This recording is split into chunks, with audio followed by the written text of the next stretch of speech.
es una gran responsabilidad, pero hemos tenido muy buenos resultados.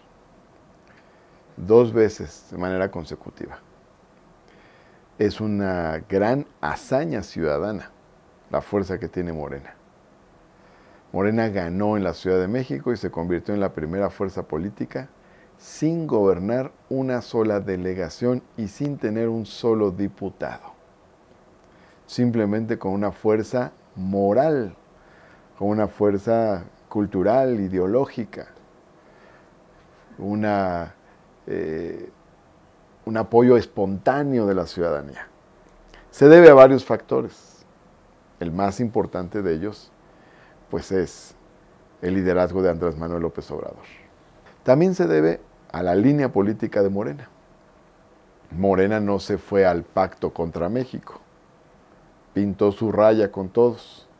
Morena advirtió que el pacto contra México nos iba a llevar al despeñadero. Nosotros inmediatamente criticamos la reforma educativa. Fue una postura nuestra. Casi se estaba aprobando y nosotros ya estábamos haciendo la crítica de la reforma. Nosotros respetamos al movimiento magisterial, tiene su fisonomía, su autonomía. Defendemos a los maestros, pero lo hacemos desde la postura nuestra, desde Morena. Respetando al magisterio, no nos metemos en sus cuestiones internas. Morena tiene su propia lógica de construcción. La construcción de Morena no está soportada, apoyada sobre organizaciones sociales. La construcción de Morena ha sido una construcción ciudadana. Pues empezó siendo buena, incluso cuando empezó el sexenio de Miguel Ángel Mancera, le reconocimos que se resolvió bien el conflicto de la UACM.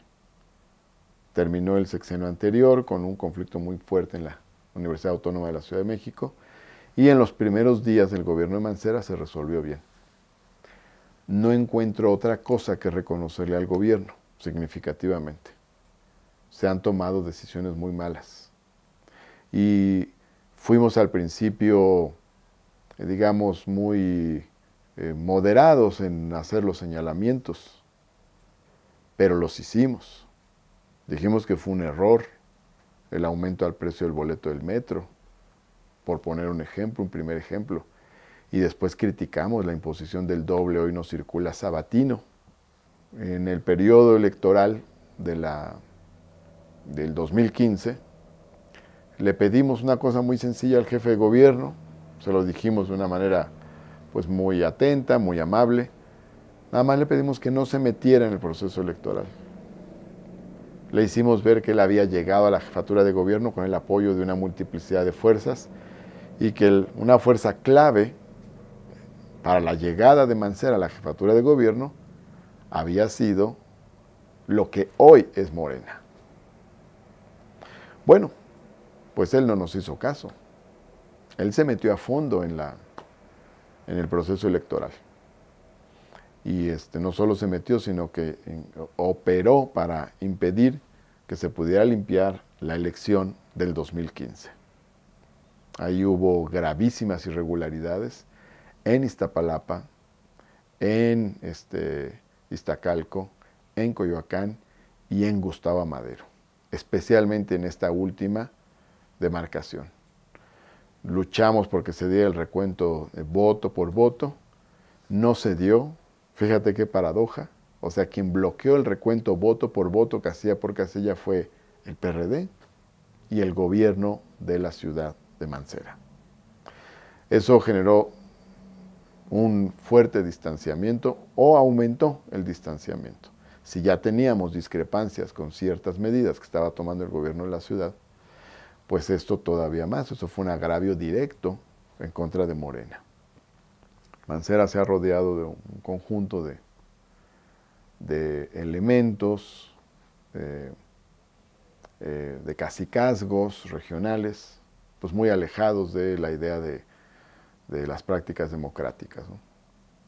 Se ha apoyado en la parte más descompuesta del PRD a lo largo de su gobierno. Hoy, por ejemplo, Si quieres hacer una reunión en Coyoacán, no se puede porque llegan golpeadores, llega la policía, llegan empleados de la delegación y te impiden hacer una reunión, por poner un ejemplo. Pero esto sucede en varias delegaciones, sucede en Gustavo Madero, sucede en Venustiano Carranza. Es un modelo. El gobierno de la ciudad no solo ha sido tolerante con eso, sino se ha apoyado en ese tipo de estructuras políticas. Pues esperaríamos un poquito más de nivel de un jefe de gobierno, ¿no? Creo que se pone muy bajito su nivel de discusión. Un jefe de gobierno tiene que hablar de los grandes problemas de la ciudad, de las grandes líneas, ¿no? Para mí lo más importante es el proyecto nacional. Eso es lo más importante. Lo más importante es transformar el país. Esa es la vocación de Morena. Y eso es su diferencia con otras fuerzas políticas y con otros liderazgos. Hoy en día la única posibilidad de cambio es la que representa el proyecto con Andrés Manuel López Obrador. Eso es lo más importante. Eso es hacer historia. Es un grave error de Peña Nieto haber invitado a Trump. Es una cosa indescifrable. O sea, ¿qué se quería? ¿Cuál era el objetivo? ¿Cuál era la jugada política? No se entiende, ¿no? Porque obviamente afecta muchísimo al propio Peña Nieto.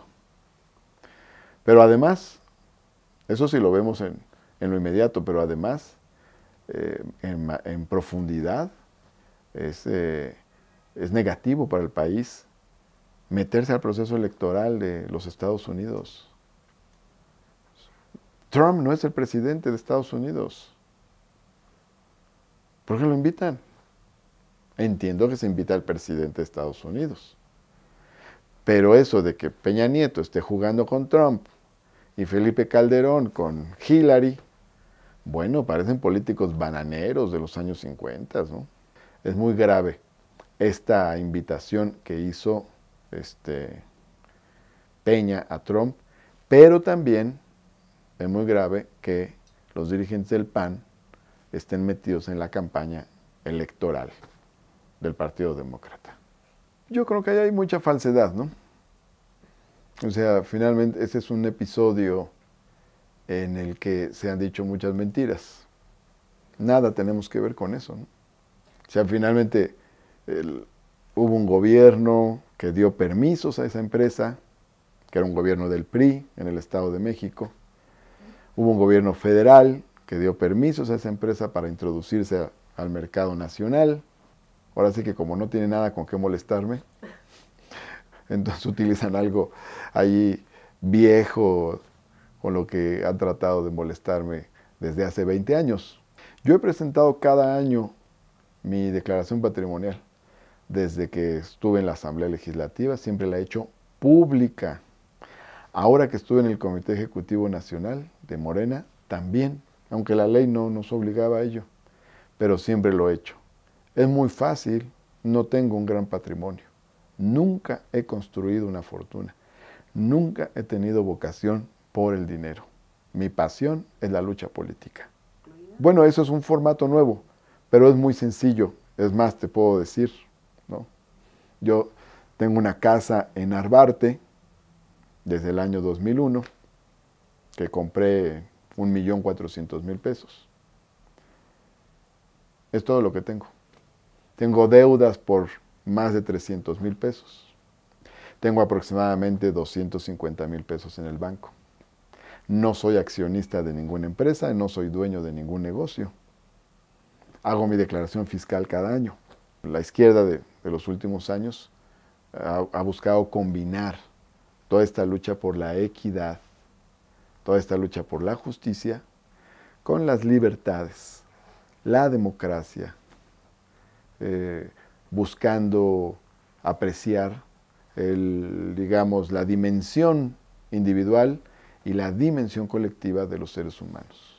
Más allá de la teoría, la izquierda mexicana pues tiene la responsabilidad de representar esa lucha. Hoy en día la izquierda la representa Morena esencialmente.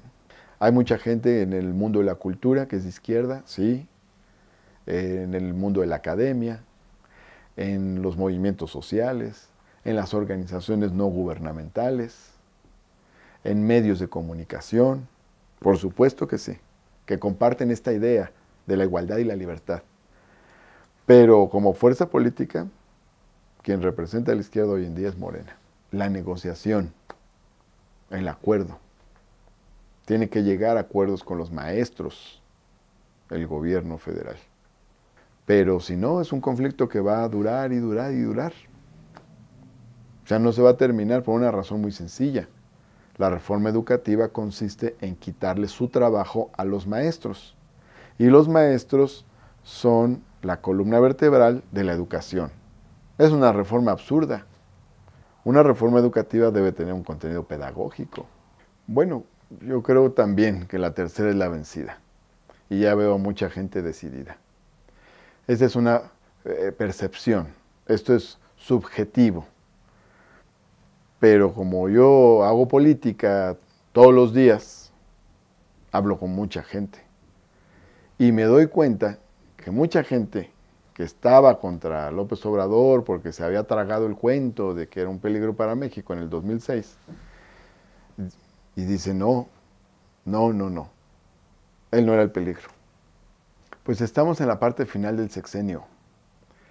Nosotros planteamos al principio del sexenio, fíjate nada más, al principio del sexenio planteamos esa cuestión, nos atacaban mucho. Pero lo hicimos al principio porque la renuncia del presidente en los primeros 2 años del sexenio significaba la convocatoria de elecciones. Ahorita, si el presidente renunciara, es el Congreso el que pone al presidente. Pues daría lo mismo. Lo importante realmente es el 2018. O sea, la posibilidad del cambio está ahí. Eso hace tan importante a López Obrador. Y no es una cuestión de mesianismo. Simplemente es un proyecto distinto. Pero si se quita al PRI para poner al PAN, pues va a seguir lo mismo. La entrega de todos nuestros recursos naturales a compañías extranjeras.